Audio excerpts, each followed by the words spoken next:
wasting no time, so let's get right into it. You've been all on my mind What's up, since guys? you hit up What's my happening? line, and I just can't deny the fact The that Barber I'm Mosaic. going through it. This gotta be Yeah. love. Talking about L-O-V-E. And we got some talk about. TLC. We got a few things to discuss. Right? Will you be my Paris. PYT? Girl, I promise I am not the type to be too complicated. I hope that you believe the hype, cause this ain't no fugazi. I could buy you anything you like, but please don't try to baby. And never do the most, that's when I get ghost. Whether it's football, And never do the most, that's when I get ghost. and around. And never do the most, that's when I get ghost. And never do the most, How y'all that's when I get ghost. and And never do the most, that's when I get ghost. I know But it's that basketball. you want me, and I can tell you tryna keep it low key. Behind closed doors, I'm making you horny, but you just don't know what to do with me. You wanna be live, nice with the girls, going outside, showing them thighs. How yours on with the pretty brown eyes, and you keep it home. All right, let's go. Let's go. What's up, y'all? Welcome back. Welcome back to the Barber Mosaic. Welcome back. Welcome back to the Barber Mosaic. I am Maurice, and today we're going to be discussing coaching. We're going to be talking about coaching changes around the area.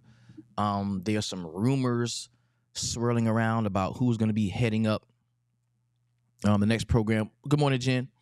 There's rumors about who's going to be heading up certain programs next year. Y'all more than welcome to talk about those, chop those up in the comments. D Nice, what's happening, baby?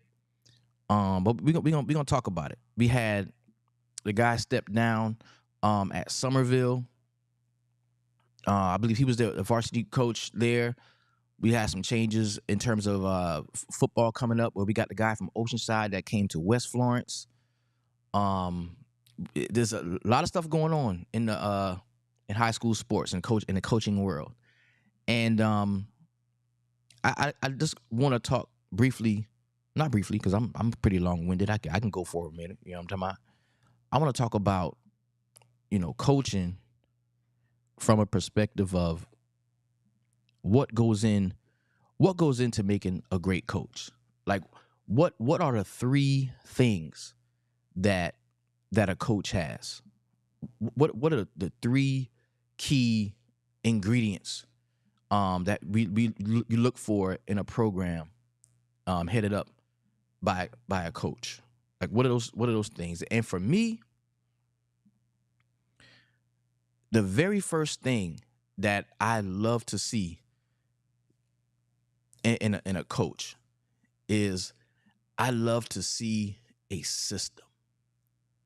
I love to see a system in place. And mind you, I've been working pretty much out of the PD area for the last a couple few years, and I've had the opportunity to watch some really good coaches and some really good systems. I've seen some make champions, right? So I think that qualifies me to engage this discussion, as well as me being a coach myself. It may not be in the realm of sports, but I consider myself a coach because if we look at coaching by definition, is to instruct, to train. You know what I'm saying? And that's pretty much what my job description is. I'm a barber instructor, by trade. That's what I do. And somebody comes to me with a desired goal, and when they come to me, they have a goal that they desire, a place that they want to, something that they want to achieve, a place that they want to get. And I take that responsibility serious to help them get there, right? So for me, that's definitely a form of coaching, teaching, especially teaching. Because while somebody else may have went to school for 4, 6, 8 years, became a teacher, and whatever how that goes, the same thing went for me. Like I didn't just get my barber license, start cutting hair, call myself a barber and a barber instructor. No, I had to go through, South Carolina State Board required me to go through a certain level of education and training in the field work for them to license me as an instructor, as a coach, quote unquote. So I just want to talk about, what goes in to making. Jay Castillo says, on the outside looking in, I can definitely agree with this take.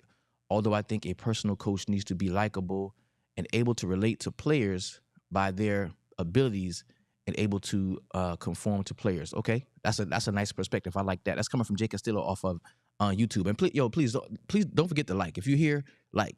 If you're on YouTube, subscribe. You know what I'm saying? Because we chop it up, we get it in.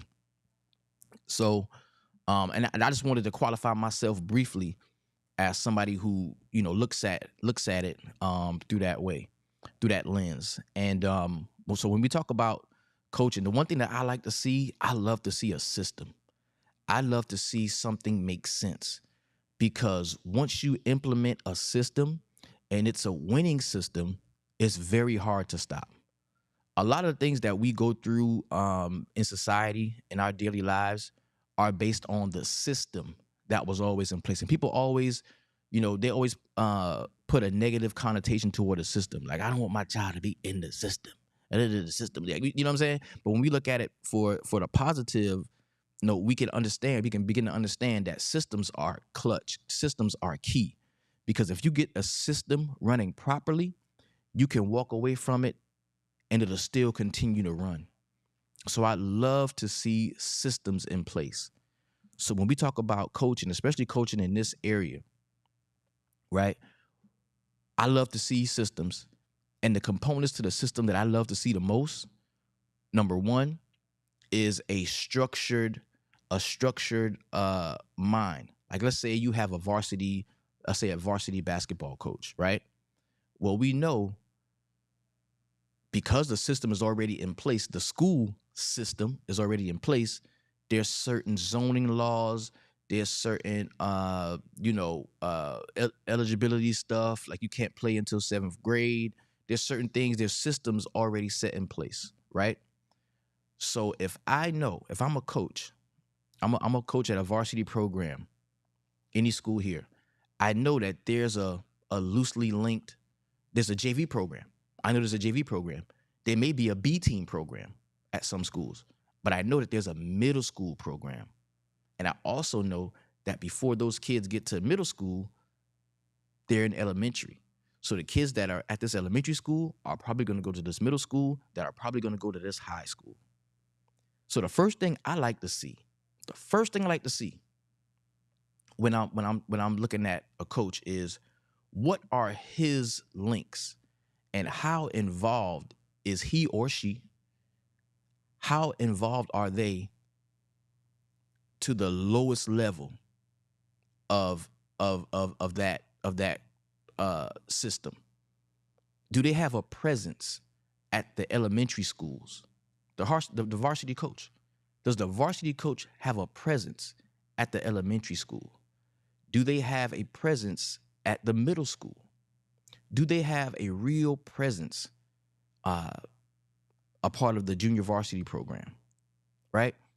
Is the varsity coach having meetings with the JV coach and the middle school coach and some form of administration at the elementary school, right? Because if I have a certain game system that I run, let's say I'm running Princeton. That's what I'm running. I'm running Princeton offense. I'm running the standard 2-3 zone defense, right? I'm the varsity coach. Does my JV coach understand that that's what I'm running? Does my middle school coach understand that that's what I'm running? So that by the time these players get to me, I'm not teaching anymore. I'm coaching. See, a coach, while there are elements of instruction, there's elements of teaching, there's elements of instruction. But by definition, coaching is helping somebody get to their desired goal, right? And the problem that I see a lot of times with coaching that's not connected at the three levels, from elementary to middle school. Excuse me. So from middle school to JV to varsity, the problem that I'm seeing is that there's no connection, right? The systems don't connect, because you may have a middle school coach that desires one day to be a head coach and wants to implement his system at the middle school level.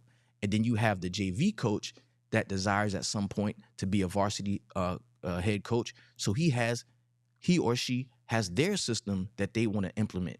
And then you have the varsity coach that's running something totally different. So you end up kids with choppy teaching, choppy information, where this coach in middle school says, hey, we should be doing it this way. Then when you get to JV, no, that's wrong. It's totally different. Then by the time you get to varsity, now you're learning something totally different. And I think that's where a lot of programs struggle. And some of that is due to not having enough time. Some of that is not due to having enough time, because we're in a win now culture where, man, you're a varsity coach and you don't win for a few years, man, you're out of here. Well, how about if I was given enough time to make those connections with the JV and with the middle school, and I'm teaching, I get an opportunity to teach before I coach. Because coaching and teaching, while there are elements of it that intersect, and that's why it makes it such a gray area, there's elements in teaching and coaching that do intersect. But what makes it that's what makes it such a gray area. But think about a child that hasn't touched a basketball until 7th grade, right? They've not touched a basketball since 7th grade. But you have a middle school coach that is ready to coach. I'm ready to run my stuff, get into my sets and run my stuff. Well, the child hasn't been taught how to play. So you're trying to coach kids that haven't been taught. You coaching before you teaching. And I think that can be a major problem. So if we have a varsity head coach that takes enough time with kids on the middle school level, you can teach them what you're running, you can teach them what you're doing, and it can be bare bones. You can get a kid, 7th grade, bare bones teaching. All right, we're running. By the time you get to high school, we're running this offense or this defense. And you can teach them the bare bones of it in 7th grade. Add a little bit more in 8th grade. You know what I'm saying? Add a little bit more freshman year as they play in JV. Get a little bit more intensive in 10th grade. And then by the time they're junior, senior year, you're not teaching. You don't have to take time from coaching to actually teach them how to play the game. They already know because they've been taught at the lower levels in middle school. So I love to see coaches that have developed a system that allows kids to be taught the game at an early age. And that's why I like I don't want to go off on a tangent, but that's why I like the situation that one of my children is in, because she's only in 3rd grade and she has the opportunity to play organized basketball in 3rd grade. She's on the 5th and 6th grade team. So at 8 years old, she's able to be out there, to contribute, you know what I'm saying, to learn, to be taught how to play, right? At 8 years old. So she's learning how to play. She's learning the rules of the game. She knows where the 45 is. She knows where the free throw line is. She knows where the 3-point line is. She knows what half court, she knows these things because, the athletic director over there, shout out to Dominique Thompson, has created a space for her to be able to learn the game of basketball. They're being taught how to play, because it's hard to coach a kid that's never been taught. And I think a lot of times that's the situation that we put coaches in, where we just hand them some kids and we say, hey, coach them. But they've never been taught. They've never been taught how to play. So it's how you ever watch the game and you see kids running around looking like a deer in the headlights, like they don't know what's going on. And it's not their fault. because they haven't been taught. And it's not the coach's fault because they haven't been taught. But who's going to get the blame when the team doesn't have success or the player doesn't have success or the coach doesn't have success, right? So I think it's very important that that systemic uh, uh, level of coaching is reached. I think it's very important that as a head coach at a high school, you are deeply entrenched in what goes on at whatever elementary school is going to be funneling the kids to you, what middle school and the JV program, the B team, so on and so forth. And I've seen this, man. There's a small town, Abbeville, here in South Carolina, and I had an opportunity to cover their youth league, the Abbeville Youth League, youth football. I'm talking about the bare bones, and they run 3 plays, bro. They run 3 plays from the youth league to the middle school to the JV to the high school. Bro, everybody in the town knows those 3 plays because at some point everybody played. All the men, they all know it. Everybody know what's coming. Everybody knows where they should be because they learned this stuff in youth league, right? And by the time they get to the high school, they're just bigger, stronger, and smarter about everything that they've been learning. And you can't stop them. Come here. You can't stop them. They destroy. They call it Title Town. You know what I'm saying? Because they win so much. And it's because that varsity coach, he is deeply connected to that area in terms of football and learning what he's running, right, at an early age. And that was just very impressive to me to see that. That was just very impressive to me. And I do believe that, the Florence area, the PD area does have those special athletes to where, as like we're seeing it now. We're seeing it now at South Florence High School. Bro, let me tell you something. I've covered some South Florence JV games, and guess who on the sideline? Come here. That boy from Sumter. That boy from Sumter on the sideline. I'm talking about, listen, the way Coach Marlo arms be folded up real tight on Friday nights, it'd be the same thing on Thursdays. Come here. I swear, he'd be out there on Thursday nights, arms folded up tight.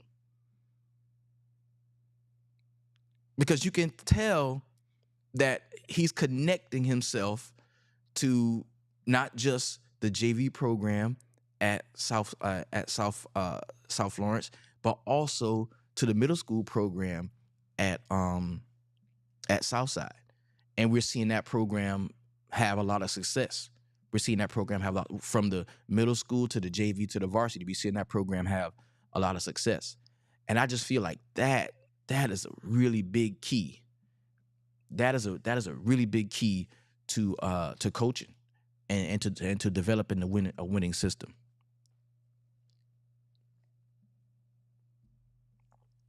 Because it's very hard to coach kids that haven't been taught. It's very hard. My daughter, she's going through that now. Fantastic softball player. She's at Wilson High School. Shout out to the Tigers. But, we weren't in a place financially, because softball is an expensive sport. We weren't in a place financially when she first started playing, or when she first showed interest in softball. We wasn't at a place financially where we could hire her a hitting coach, hire her this. I mean, she was just working just straight off of her natural, God-given ability, which is tremendous. I'm telling you, if this girl makes square contact with that green ball, it's going over the fence. Like one of the strongest I've seen, my baby. And but she wasn't taught. So now, we sent her out there. All right, now go be great at softball. But we didn't do what needed to be done for her to be taught. Well, now she's behind the curve, because there's people that don't have her athletic ability but know the game and have been taught the game a lot earlier, that you put them on the field together and she doesn't look like she can hang sometimes, right? This was earlier. But we were so fortunate to get her with a gentleman by the name, I can't remember his first name, his last name Rousey, but he was the first person to ever teach her. and start teaching her the game, like teaching her how to play. And we saw it was like this. It was like night and day. Bam. Oh my God. She's good. And so now, she plays with a really good travel team. They have a nice a good teaching coach. She has a batting coach, a guy that she works with weekly on batting and fielding. So we're looking, to see her do well at Wilson. Shout out to the Tigers, you know what I'm saying? So that's why I feel like, making sure that the kids are taught before you coach them is important. And that happens when you have a system set in place. Bro, I can almost tell when a coach's time is up. I can tell. If I go to JV games and I don't see that head coach, that varsity coach at the JV games, if I go to middle school games and I don't see that same head coach at the middle school games, and I don't see any correlation between what they're doing. If it looks like, man, at this particular school system, the middle school coach is running something, the head coach is running something. This totally different. This is not the same. And I can pretty much tell, like, bro, there's because what happens with that is you got a middle school coach that's running his own thing, right? And he's looking for an opportunity to coach at a higher level. And he's, one-on-one teaching and doing what he's doing, but it's his system. It's what he wants to run.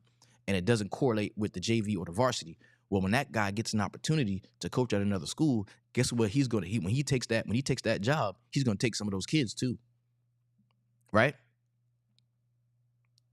So because we all want better. We all want to move forward in what we're doing. We all want, to graduate, for lack of a better term. And I see that happen a lot.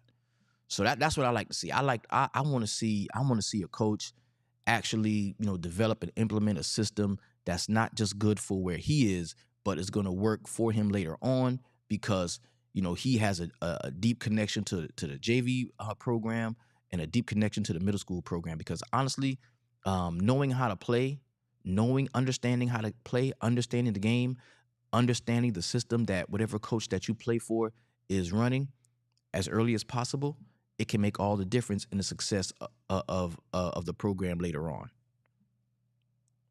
So that's the first thing. I love coaches that understand systems and implement and develop systems. I love it. It's great to watch.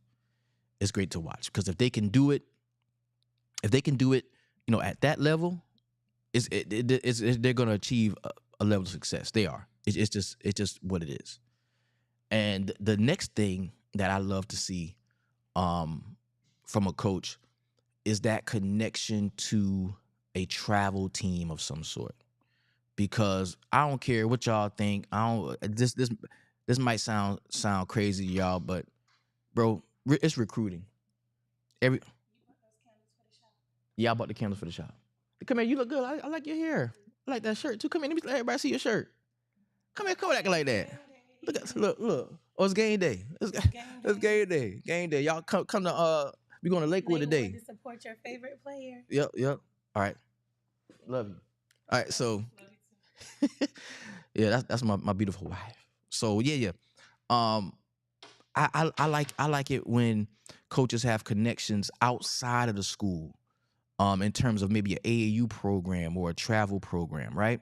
Because those are the folks that spend the more intimate moments with the team, right? A few years back, my son came up here and played for the summer, and he connected with a brother named Jason Brown. Shout out to Jason Brown. Shout out to J&J Leadership. And man, my son would have ran through a brick wall for that dude. My son loved that dude, man. I swear to God. Because at first, I was looking at getting him into one of the more talked about programs, like maybe Upward Stars or something like that, because those are great programs. And Jason was like, man, yo, bring him to me. I promise you, you're gonna see a difference. And my son was only 15 and he played up. No, he was 14, played up 16U, and he spent so much time with Jason and his son Javon and that team. He spent so much time with them, and they were older than him, bigger boys. You know what I'm saying? And they knocked him around, they roughed him up. And when he went back home, he went back to Charleston, man, he was all-region player. He was an all-region player. And I really feel like if Jason had, let's say he had like a head coaching job somewhere here, I feel like my son would have came and played for him because bro, let's be real, man. Motherfuckers be recruiting, man. Motherfuckers be recruiting, bro. I don't give a damn, man. I be recruiting. If I can keep it real with you, I be recruiting because there's some places that I like to go more than others, and there's some kids that I said, man, I would say, hey, man, if you, because they might ask me, hey, yo, Mr. Maurice, can you come film my game? You know, I play at so and so, and I'm like, look, it's kind of tough for me to get out there. If you was here, you know what I'm saying? Or if you was there, I could easily get there, easy to get more footage. You know what I'm saying? And, man, all the schools, they might as well be recruiting, bro. Everybody does it. We see it all the time. Everybody does it. So if you're connected to, you know, an AAU program, if you have a strong connection at an AAU program, and you spend time, because bro, travel, you want to get to know somebody, get on a team bus, travel. You got the kids, y'all staying at a hotel.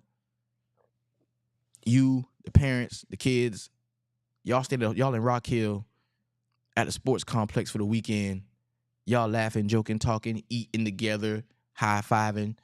Y'all building relationships, building connections, figuring out that, yo, man, I really rock with this guy. I rock with this cat, so on, so on.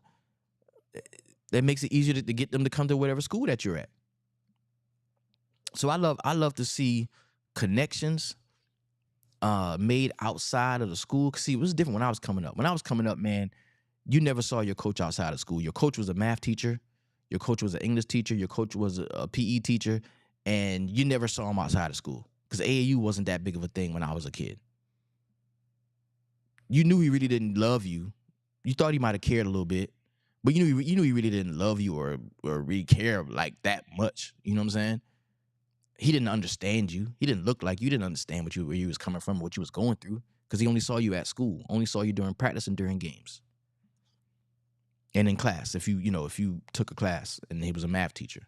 But now, man, we've gotten it now where, you know, you have some AAU coaches that are like deeply connected to these kids and their families, deeply connected to the point to where, you know, it's love, it's real love there.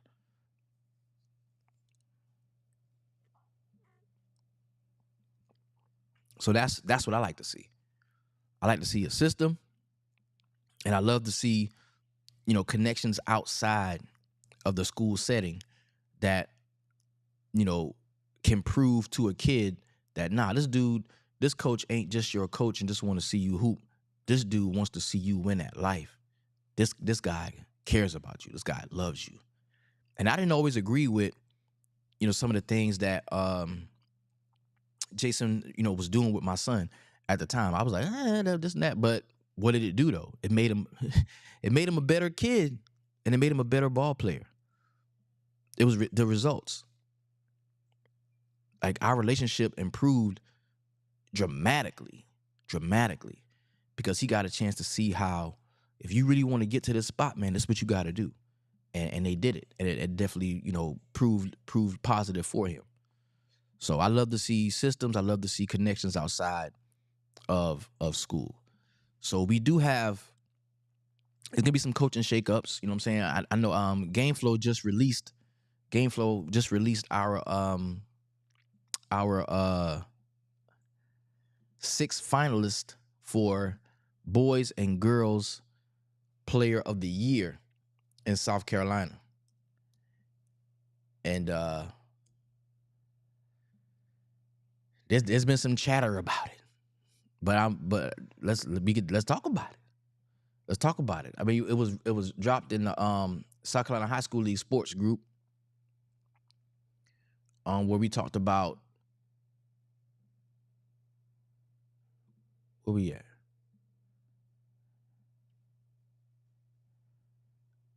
And let's talk about the girls first. We can.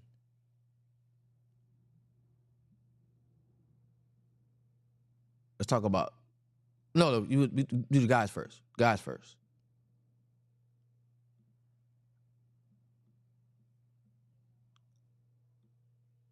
And I want to talk a little bit about this specific award. It's a season award. It's not a high school career award. It's a season award. It's a season award. And what we did was we went around and we talked to some of the best photographers, videographers, coaches, trainers. We talked to those. We made a list, and of course, I am officially a PD guy, so I fought hard for a few of my PD guys and girls to be a part of this list. And the number one thing that I wanted done when it came to making this list, the number one thing that I wanted done, I wanted it to be irrespective of class. I didn't want to just relegate it to a award that a senior wins. I didn't want that because let's be honest, let's be real. There's some underclassmen that are better than some upperclassmen. There's some underclassmen that are better than some upperclassmen. And I think that the voting committee, they listened to me. I fought for it. I definitely fought for it, but they didn't give it all to me. They ain't make everything go my way. So the finalists that we've got Jordan Watford out of Lancaster, South Carolina. This kid had a great season, man. Had a great high school career. I've been following him. I think he was on the Upward Stars East team. I've been following him for the last 4 or 5 years, man. And fantastic kid, great family. I mean, he ended his high school career with a state championship, a 4A state championship. I'm talking about a stupid fruity windmill dunk as the clock expired, jumps on the table, has a Mamba moment, you know what I'm saying? And it was just a perfect ending to this part of his high school career. So that's one of the finalists. The next guy we're talking about is Abijah Franklin.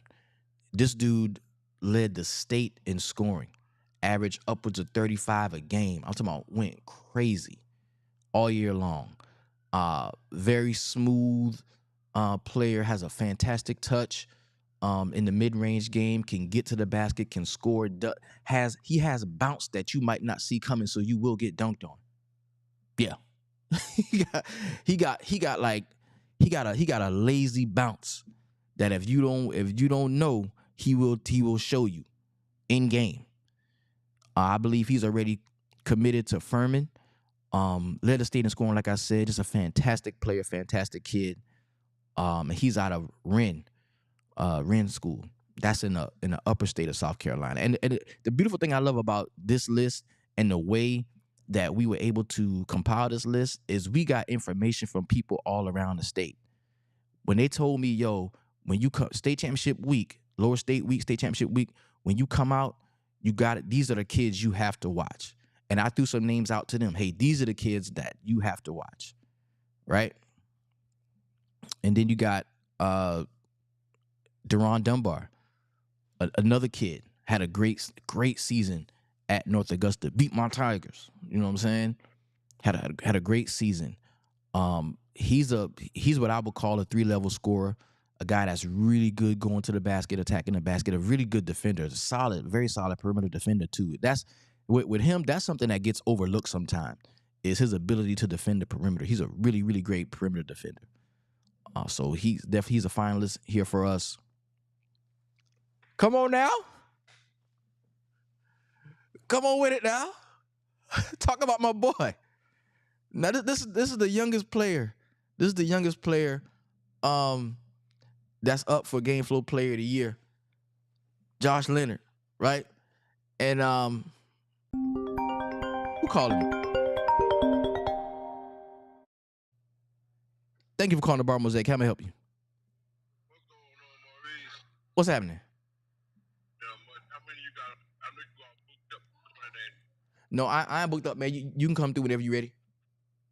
All right. Hey, how much is for the cut with the beard? If you getting the regular, it's 30. But if you want it like enhanced with the razor and all that stuff, it's 40. Y'all want the razor? I don't need the hands. Yeah. All right, I'll be there. All right, fam. Sorry about that. Got to get that bread. Got to get that paper. But yeah. You talking about 4A Player of the Year? Region Player of the Year, second year in a row. Is it the third? I gotta fact check that. But man, I'm talking about do it all, bro. Do it all. 6'6" guard. To me, I think he a point guard. I ain't gonna lie, but bro, I've been following this kid since 7th grade. He made the list. I ain't had to fight hard for him. It was just known around the state. He's one of them ones. He's on the list, and he's up for Game Flow Player of the Year. And great kid, great family, fantastic ball player, and he's on the list. And I'm proud. I was proud to announce that. Tell him that the other day, like, yo, you a finalist for the Game Flow Player of the Year, men's basketball. My guy, Josh Leonard. Then we got this one coming out of Columbia, South Carolina. All right, Ridgeview Blazers. Their team is so good that if you're not paying attention, you can kind of lose sight of how great this kid is. You can lose sight of how great this kid. This is Corey Corbett out of Ridgeview, Columbia, South Carolina, Columbia area, and this kid has the goods, right? Crazy bounce, tenacious defender, very nice mid-range game. The dribble drive, pull up is sick. Very exciting player, can excite the crowd, can ignite the crowd, and having all of those things. And what makes this kid so special to me is having all of those things and knowing I have all those things. He still makes the right plays and makes plays for his teammates. That's something I love about watching him play. Had the pleasure of watching him play last year. He's a junior. Another guy that, you know, I said, if we make this list and all we have is seniors. We make this a senior thank you award. Thank you for your service, seniors. You mean to tell me we're gonna leave Corey Corbett off this list? We're gonna leave Josh Leonard off this list? That's crazy. These are the best players in the state. These are some of the best players in the state. We can't just make this about seniors. We got to go irrespective of class here. No matter what grade you in. What are you doing on the court? And the beauty of this whole thing is we got 2 more years of Josh. We got another year of Corey Corbett. Right? So it's irrespective of class. So he's one. He's on there. And then we're going to round it out with Brian Sumter. Brian Sumter out of Keenan, Columbia area. Now, I don't know if y'all been paying attention to the selections, but Columbia is doing work right now. We got to catch up. Columbia is doing work. And this is a champion. 3A boys state championship, just won at Keenan. Can play 2, 3, 4. Great young player, great young talent, great kid. He is definitely one of the finalists for Game Flow Player of the Year. And we announced our Player of the Year finalists on Instagram. But we're gonna post the winner. We're gonna post the winner once all of the voting is done. Because I mean, we reached out to a great deal of people that we trust, a great deal of basketball minds that we trust. And we asked them to, you know, be a part of the voting process for our 6 finalists for Game Flow Player of the Year. And when we get those results in, we're going to be announcing that on the Game Flow official website. That's gmflo.com. gmflo.com. And we're going to be announcing that very soon. So again, we got Jordan Wofford, 4A boys state champion. We got Abijah Franklin. I believe this is the semi. Ren lost in the semi. We got Deron Dunbar, who lost in the state championship to the last game was against Lancaster. My boy Josh Leonard, who they lost to North Augusta in the semifinal. And of course we got Corey Corbett, who won the 5A Division I state championship against Blythewood. And then, of course, like I said, my boy from Keenan, Brian Sumter. So that's the 6 finalists for Game Flow Men's Basketball Player of the Year.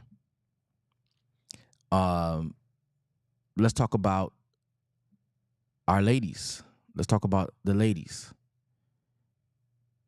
because it ain't you can't leave them out, because it's been a fantastic season for a lot of. I mean, look, my boy went crazy. The last play of his high school career, bro. That was you couldn't make that up. Like, that was just fantastic.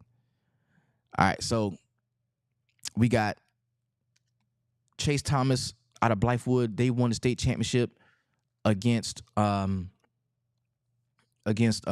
Somerville, I believe. And we know Somerville, they had a bye in the semis because one of the players from Ashley Ridge, I don't know exactly how that went on and what happened with that. Y'all may know more about that than me. But whatever happened, Somerville got the bye. And I think Ashley Ridge actually beat Somerville twice going into the playoff. But, hey, it's hard to beat a team 3 times, and they didn't have an opportunity to beat them 3 times because Ashley Ridge got disqualified for whatever reason. They played Blythewood. Chase Thomas, I was sitting right there. She was clearly the best player on the floor in the Blythewood Somerville State Championship game, and she made our list. She had a fantastic season. She does have a really good supporting cast of players on her team, but this is about this award. The Game Flow Player of the Year award is not just about, who's the best overall player. We're talking about who had the best season. Who had the best season? Because I'm sure if you're watching this and you're a fan of any other kids or from other kids that you didn't see make this list, I'm sure you could come up with, a reasoning to where, hey, this player should be on this list, that player. And don't get me wrong, I fought for some of our PD girls to be on this list.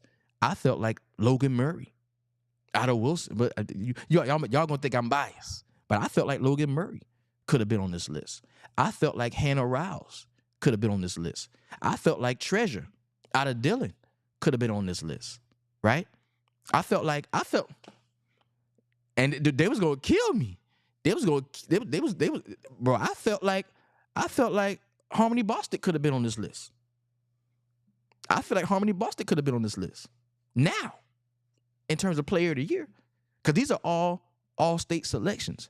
So remember, at this point, we're splitting hairs. At this point, what the committee used to differentiate players in terms of skill level, right?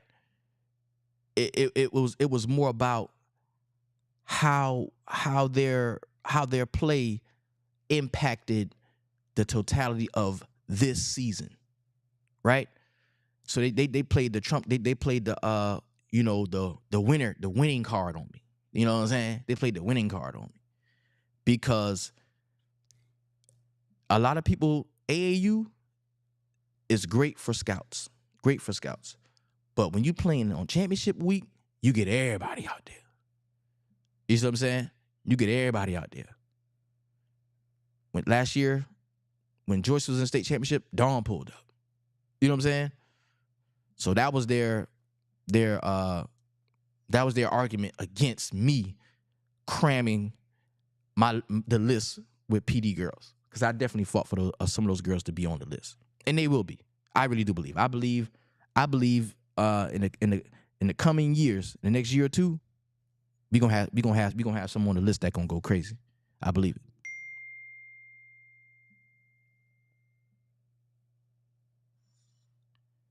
Just got a text. Nadia Shaw from King Street. She should have been on it too. Then we got Tamia Watkins. Coming out of Andrew Jackson.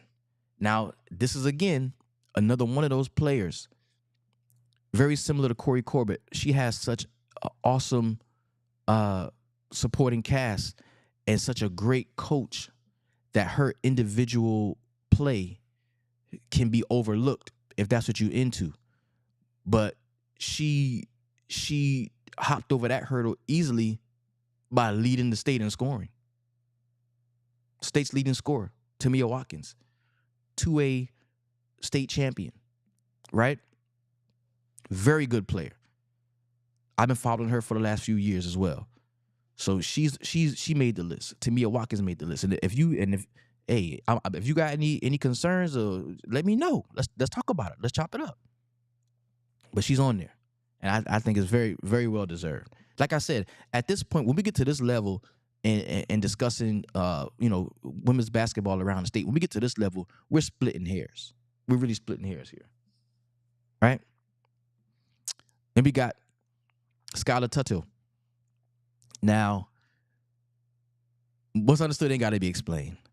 There's a lot you could say, but she's a dog, bro. I think she's a Rice commit. She's a dog. She's a dog.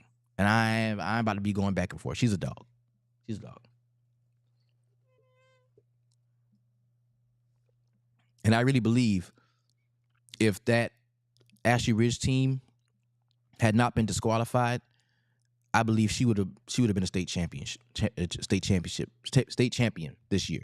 I was really looking forward to seeing her play because the news broke. The news broke at the last minute that she wasn't, that she. And I was at a game when they played MMA. MMA took a 4-point loss to Ashley Ridge, bro. It is what it is. It is what it is. That's too much to talk about. Dream. Now, I definitely fought hard to get Dream on this list because she's yet another player.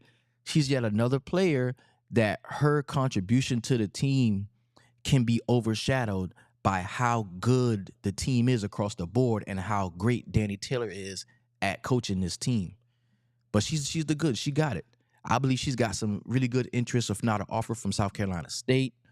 I believe she's a scoring leader on the team. She's I believe she's the 1A player of the year. The 1A player of the year in that region. Of course, made All-State. And I think she deserves to be on this list. Definitely she deserves to be on this list. And we got Kaylee Lucas. Now this one. Now I'm a PD guy, and I do have a little bit of understanding of what goes on in the Low Country because I am a Charleston native. But they had to turn me up to Kaylee Lucas, bro. I had to when they suggested her, because this is a freshman. This is a freshman point guard out of South Point. Team coached well. I believe Janiyah Cunningham's on this team. Really great supporting cast. But when I go back and I watched film on her throughout the season, bro, they lost one game this year, and it was in the state championship. They lost one game, and it was in the state championship. And even in that game, she still looked like the best player on the floor in the loss. So I had to go back, and I had to watch film on Kaylee Lucas, and she's one of them ones. She is really like that. I'm gonna look at you, Kaylee, while I'm talking. You're probably gonna win this award at some point in high school, because you're really like that. You're really like that. You're probably gonna win this award at some point, if not now. Right? Like I said, all our ballots are out. We sent our ballots out, and we're just waiting on them to come back. Because this will be our first inaugural Game Flow Women's Player of the Year, and you're on the list. Then we got my girl Lauren, Ole Miss commit. I believe she was second in the state in scoring. This is our only Skeezer player, boys and girls. This is our only Skeezer player to make the list, and we don't allow no Skeezer hate. We don't allow no Skeezer hate. We not, this is the best player, the best players in the state, irrespective of class, irrespective of classification, whether it's 1A up to 5A, Division 2, or regardless of league, whether you Skeezer or South Carolina High School League. You playing in the state, you a dog, you on the list. You one of the best. We talking about a young lady. I'm talking about state championship as an 8th grader, I believe, with Cardinal Newman. State championship a couple times with the Highlanders at Heathwood. And it's an overall dog. It's an overall dog. I think out of everybody on the list, she probably has like the strongest recruitability. I believe out of everybody else on the list. I mean, I believe she's already committed to Ole Miss. I believe had a South Carolina offer. I believe, or interest at the very least, a Columbia kid. She really liked that. She's on the list. She's one. The ballots are out, and she's one of the ones that's up for Game Flow Player of the Year. I believe, yes, second in the state in scoring. Heady player, smart player, learned the game at a young age, very coachable. Because that's what happens, to go back to my earlier point. When we teach the kids young, we can coach them. We teach them first, then we can coach them. So that's all of our finalists. I'm going to go back through them again for the ladies. We got Lauren Jacobs from Heathwood. My bad. Let me go back. Lauren Jacobs from Heathwood. Kaylee Lucas from South Point. Dream Watson from Military Magnet Academy.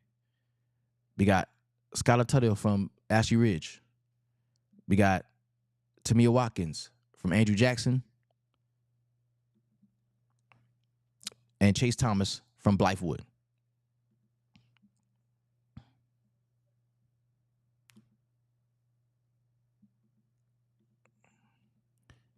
That's our ladies. For the guys, we got Jordan Wofford out of Lancaster, South Carolina. State champion. 4A state champ. My boy, Josh Leonard. Y'all can tell I'm biased. y'all can probably already tell how I'm voting. I ain't gonna lie. And I tried to be, you know what I'm saying, diplomatic in my discussion. But y'all Brian Sumter. We got Brian Sumter from Keenan. We got Abijah Franklin coming out of Wren. We got Corey Corbett, Human Highlight Film. Good Lord. From Ridgeview Blazers. Deron Dunbar coming out of North Augusta.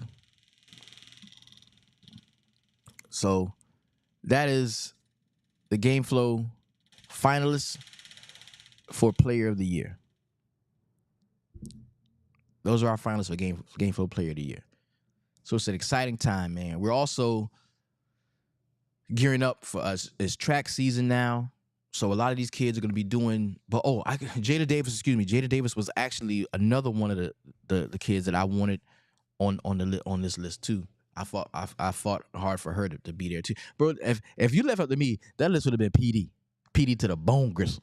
You know what I'm saying? And that's why, you know, the committee wanted to make things fair. They wanted to make things fair. They wanted to give, you know, everybody an opportunity to get their names on the ballot and to, you know, fight and discuss. I mean, a 2-hour, you know, Zoom call, you know, just to come up with the six best seasons, girls and guys, that we saw this year in South Carolina. And I think they're a good list, great names, great kids, great families, and all of them have very bright futures. The All-State team, let's real quick. I'm going to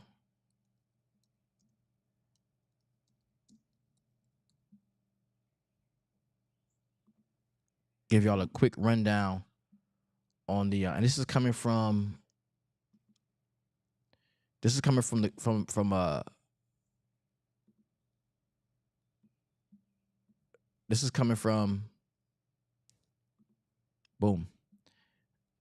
state. It's coming from the state. 5A boys. Player of the Year, Corey Corbett. That's the All-State team. Dantes Walker, J.L. Mann, Caden Coleman, Colt Fowler. You know what I'm saying? This is the All-State team for boys. 4A boys, Josh Leonard, Player of the Year, 4A Player of the Year. That's why he made the list. There you go. I took that picture. 3, Brian Sumter, he's there. 3A. Real dog. 2A's boy Player of the Year. Bryce Peterson. Coming out of Andrew Jackson. And I believe, who won 2A state? Who won 2A state? I have to check. And for 1A, we had Gavin Hood from Great Falls and Bryson Robinson from Bethune-Bowman. Girls, Player of the Year, Skylar Tuttle from Ashley Ridge. 4A girls, Janiyah Cunningham from South Point. Plays on that team with the freshman that we chose, Kaylee Lucas, who also made the All-State team. And you look at this is pretty, man, Kalia Hartwell from Westside. I saw her. She's a great player. Zoe Young, Opal Maryland from Blue Ridge, Selena Grant from North Augusta. I saw her play. She's really great.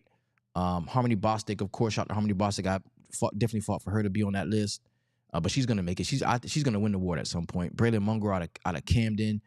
One of my Camden guys was fighting hard for Braylon to be on there too. I ain't gonna lie.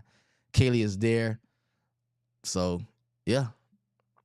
Then you got Logan Murray right here from Wilson. Morgan Champion, another Camden product. 3A girls, Cammie Roach from Walhalla. Walhalla was sneaky good, bro. Walhalla was good. Cammie was somebody who I thought, could have made that list as well.